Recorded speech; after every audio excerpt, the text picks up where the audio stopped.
When you hear the word Renaissance, you probably think of beautiful art, right? Michelangelo, Leonardo da Vinci. But what if that's not the real story? What if the real story of the Renaissance isn't this calm, serene moment of genius, but a chaotic, messy, and totally relevant story about how one big idea spun completely out of control and created a world that nobody saw coming, a world of tech disruption and unintended consequences? And to really get this, let's start with a puzzle. Johannes Gutenberg, the guy who invented the printing press, an invention that would literally change the course of human history. You'd think he'd be rich, famous, set for life. Nope, it bankrupted him. And not just him, his apprentices went broke trying to do the same thing. How is that even possible? Well, the answer tells you pretty much everything you need to know about how massive change actually happens. But before we get to the press, we gotta rewind. Back to 14th century Italy. And let me tell you, this was not the idyllic world you see in the paintings. It was a world that was just reeling from the Black Death, constantly torn apart by civil wars, and, just getting around meant risking your life with bandits on the roads. It was a broken world, and people were desperate for a fix. For thinkers like the poet Petrarch, the problem was crystal clear. He'd lost so many of his friends to the plague. He'd seen others attacked and killed. He just looked around and saw a society in total decay. And for him, the root of all this chaos, it was the leaders. They were selfish, violent, and completely corrupt. This slide just nails the central crisis. In the old stories from ancient Rome, you had heroes like Brutus. This is a guy who put the state above everything. He even executed his own sons for treason. But in their reality, they had leaders like the Montagues and Capulets from Romeo and Juliet. These are guys who would burn their entire city to the ground just for family honor and would demand their kid, Romeo, get away with murder. The state meant nothing. Family power was everything. So Petrarch comes up with this grand, really idealistic solution. He figures, hey, the Romans were virtuous, and they read authors like Plato and Cicero, so maybe if we recreate that exact same educational environment, we could produce better leaders. This kicked off a massive project, basically a treasure hunt across all of Europe for lost manuscripts, a quest to build these incredible libraries filled with ancient wisdom. The hope was simple. If our princes read about good men, they'll become good men. Of course, an idealistic project rarely survives first contact with reality, right? Almost immediately, this whole quest for virtue got co-opted by upstart rulers for something way more practical: propaganda and power. Okay, so imagine this. You're a French nobleman, an ambassador, and you're on your way to Rome. You have to pass through Florence, and you are dreading it. To the rest of Europe's high and mighty nobility, Florentines are just merchant scum. Seriously, the city's reputation is so bad that in some places, to Florentine is a derogatory verb. Just visiting is a stain on your character. But then you arrive, and your whole world gets turned upside down. You see these brand new statues that are as lifelike as anything from ancient Rome. You see a cathedral dome that's bigger than anything built in 1,000 years. You get invited into a banker's home, and it feels like a Roman palace has been resurrected. There are scholars speaking ancient Greek, a language people thought was lost in the West, and a 10-year-old kid is reciting a poem about Plato's philosophy. None of this should be possible. And right in that moment, when your jaw is on the floor, the banker, Cosimo de' Medici, turns to you and asks if you'd like an alliance. And boom, that's the new power dynamic.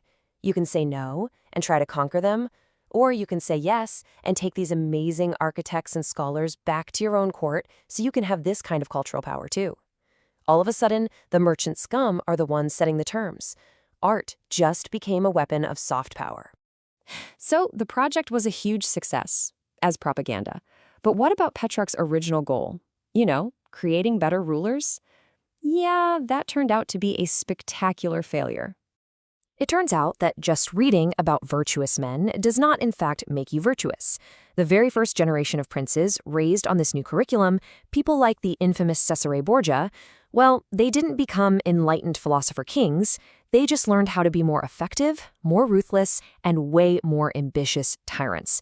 And that led to bigger and more destructive wars than ever before. Now, watching this disaster unfold was a guy named Machiavelli. He was raised on the same classic books, and he saw the whole project fail.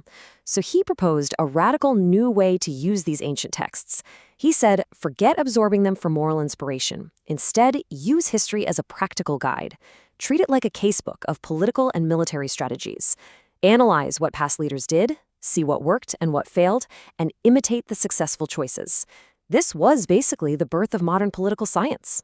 This explosion of new ideas created a huge demand for books, which brings us right back to our bankrupt inventor, Gutenberg. And his story, it reveals a fundamental truth about disruption. The invention itself is only half the battle. I mean, you have to understand, before the printing press, books were absurdly expensive. They were luxury items. A single handwritten book, copied onto cured animal skin, could cost as much as a house, a literal house. So with all these new libraries and universities, there was this desperate hunger for cheaper, more accessible texts. That's the market that Gutenberg was trying to tap into. So Gutenberg figures it out. He produces 300 Bibles for a fraction of what they used to cost. Amazing, right? The problem? He's in a small, landlocked German town. He sells a few copies to the local priests, and suddenly, he's left with a mountain of unsold books and a mountain of debt. He had invented mass production, but he was living in a world that had no way of doing mass distribution.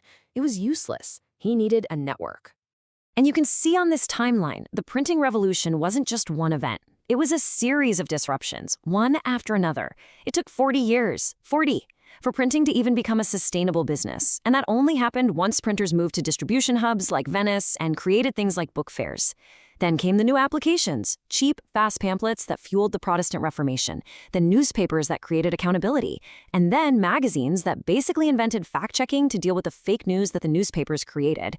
Each wave was a whole new revolution, built on the last one. But even with cheap books and new ways of thinking, one final piece was missing to really kickstart the scientific revolution. And it wasn't about technology. It was a fundamental shift in the entire philosophy of what knowledge is even for. So on one side, you have Leonardo da Vinci. We think of him as the ultimate Renaissance man. But in a way, he was kind of a saboteur of progress. He wrote down all these incredible discoveries in coded mirror writing, not to share them, but to hoard them. His goal was to be a unique genius, someone to be marveled at for centuries. And on the other side, you had Francis Bacon, who argued for the complete opposite. He imagined the scientist as a honeybee, gathering knowledge from nature and then processing it to create something sweet and useful for all of humanity. For Bacon, sharing knowledge was the ultimate act of charity. And all of this brings us to the great paradox of the Renaissance. The entire project, which started with this simple, noble idea, it failed at every single one of its stated goals. But in its failure, it gave the world an unintended gift. Just look at this. Petrarch wanted to create a unified world of pious, classical rulers. What did he get instead?